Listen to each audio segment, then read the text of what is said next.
Okay, so now we're going to assume that the client has asked us a question. So this imaginary client that we actually did a pre-reading on, that we didn't tell them about, has decided to ask us how this next year at work is going to go for them. Now, if you haven't watched the previous video, you should have watched the previous video because you're supposed to be doing these in order. So each one builds upon the last. This is a course at the end of the day, and that's kind of how courses work. Don't just skip to the end or the middle, do it all. So basically, the client's asking, well, how is my next working week going? What does the year hold for me? From work perspective, what is my working life going to be like over the next year? We know from this, from the impression I got from them, that they're feeling in despair, that they're not really able to control their life just happens to them, but that they actually want to get somewhere. So framed in the context of the question they've asked, that kind of makes sense, except we might be picking up on something that they feel they can't control, which is work. So are they not particularly happy? So in terms of breaking that question down of what's work going to be like, and based on the spreads that we've kind of learnt thus far, of course there are a couple of routes that you could take. So if we're talking about what will happen over the next year, we'd think of 12 months. So putting those to a side, we could do the 12 card spread and have one spread or one card represent each month. Okay, in which case that would be month 1, 2, 3, 4, 5, 6, 7, 8, 9, 10, 11, 12.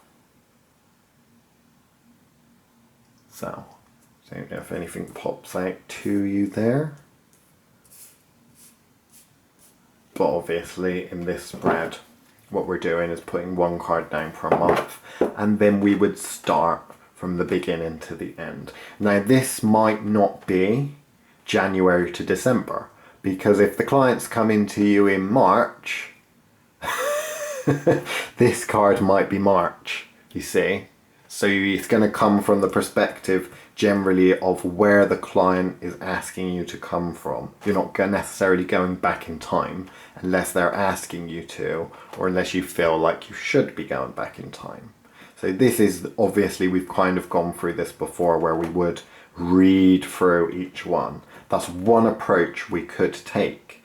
Now, putting that to one side, they've asked us what the year will bring for them, and we already have a little bit of insight into this despair.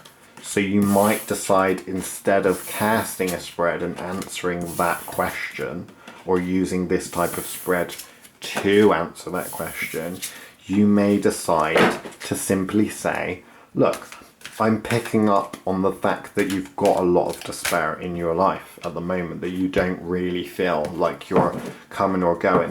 So are you asking that question because you're not happy with work?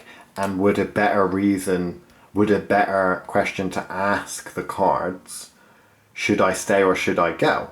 In which case, that's another approach you could take, is this stagnant situation, should I be staying in it? Does the client want to stay in it? I mean, they might not really want to know what's going to happen over the next couple of months. They might really know that they should be leaving, you know, these sorts of things. So how are you, as a psychic or as a tarot reader, going to play this? Are you going to keep refining the question, or are you just going to answer the question that they ask? So a little conversation before you start casting your cards could answer quite a lot of things. You could say, literally, I got the impression before we started, or whilst I was shuffling the cards, that your despair, you know, that you have a lot of despair in your life and that you don't really feel like you're in control of it. How does this link to work? You could ask them point blank, and they might say, well, actually, I don't like work and I'd like to leave. In which case you should say, well, why don't you? you know? And then instead of wasting, it depends if you think of it as wasting. I mean, again, these things are, you have to learn the techniques, because for one client it might be one way, for another client it might be another way. You could skip a lot of it by actually cutting down, trimming the fat off of the question and saying, okay, really what's at play here is that you don't like work. So you could ask, what do you want to ask? How to improve your working life? Maybe that would be a better question. Because again, not necessarily a do I or don't I, do I stay or do I leave? It may be a case of how do I improve the current situation that I'm in? So you might decide to ask, how can I improve my working life? What avenues do I need to think about?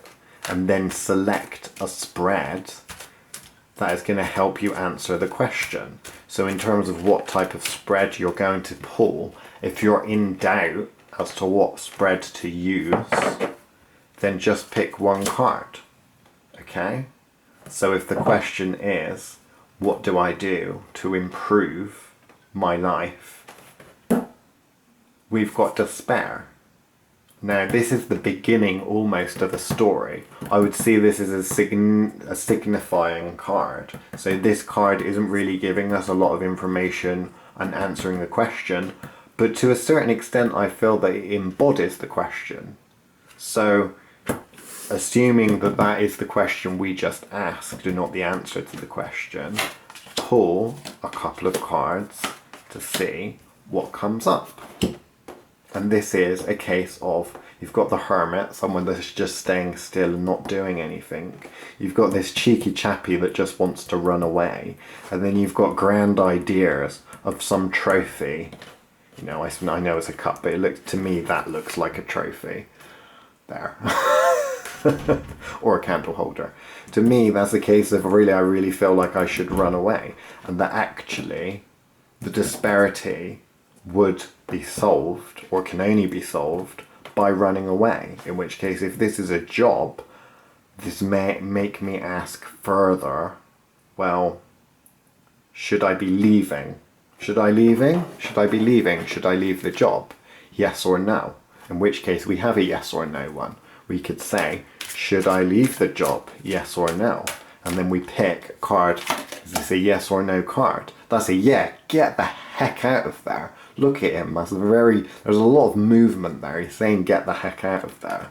So in terms of a couple of minutes, you've basically, instead of going through the whole situation of the year and what's going to happen at work, which is going to be boring, you've told them that yes, you understand that they're in despair. Yes, you understand that work has a huge amount in that. You have decided that the best thing for them to do is to run away, and then you've confirmed that choice by, you know, picking another card. I know I put it back in the deck now, but by picking another card, and that confirmed it. It was a solid yes and lots of movement to say, yeah, get the heck out of there. In which case the answer to the client's question in this situation is, you're feeling despair because of work, you need to move work, and then things will get better.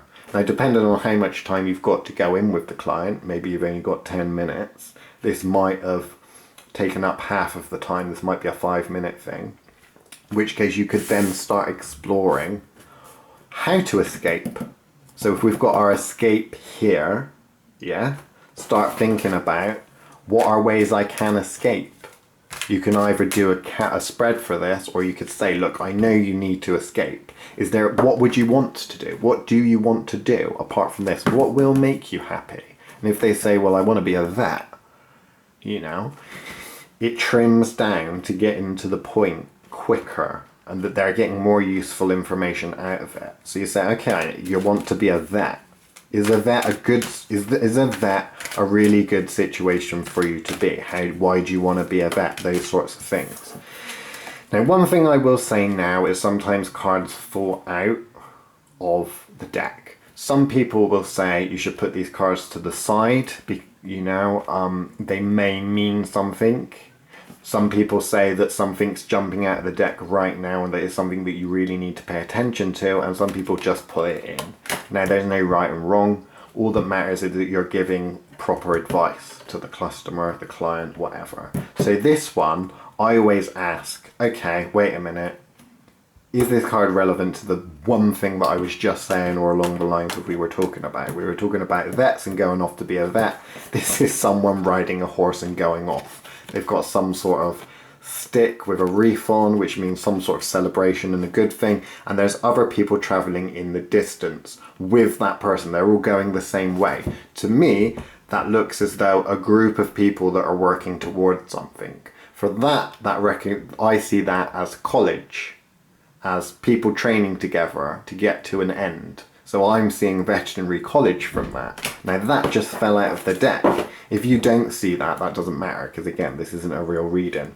But if I didn't see anything, I need to make the decision, do I put it back in the deck or do I put it to the side? Right now, I would suggest that you just put it over to the side.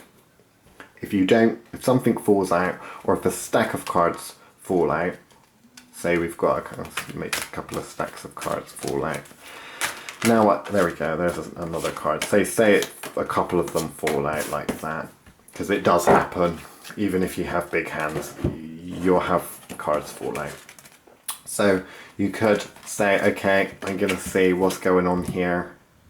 Oh, okay. Does this make sense? Does it not make sense? If it doesn't make sense, just put them over to the side. Can't see there, can you? Just put them down to the side somewhere, because they might make sense at a later date. If they do make sense, then you read those cards. It's kind of a sign that they've fallen out of the deck. Read them. So anyway, I don't want to get too involved with that. But basically, assuming that a card fell out of the deck, I'm just going to assume, because I really did connect with it and I saw so much imagery coming through from it, the fact that there was a horse and that they're all travelling together and that I was looking at veterinary college, that I'm just going to assume that yes, you should go into veterinary college. But you can see how things are progressing over and over and over again. They came into the reading not really knowing what they wanted. They asked a question. It wasn't a very good question. You've helped them, you know, pick out a better question, and they've confirmed that yes, they should be retraining. You go further and further. That's kind of the point, is that you get more and more information. When should I, they might say, when should I leave? How long should I stay for? What advice do you have? What college should I go through? All that sort of thing. That's going more and more detail, which we're getting into the nitty-gritty of it. Okay, so that is just one example of a reading and taking information that we pulled on a client in secret, the actual question, and then rewording the question. It's important to reword the question because, again, specific questions get specific answers, vague questions get vague answers and waste time. So just remember that if you don't remember anything else. And we'll go to the next video when you've had a little play about. Imagine you've got a client and ask that client a question. So imagine the question is the same as what I've got. The fact that they've got despair and that you want to ask them, why are you in despair, you know?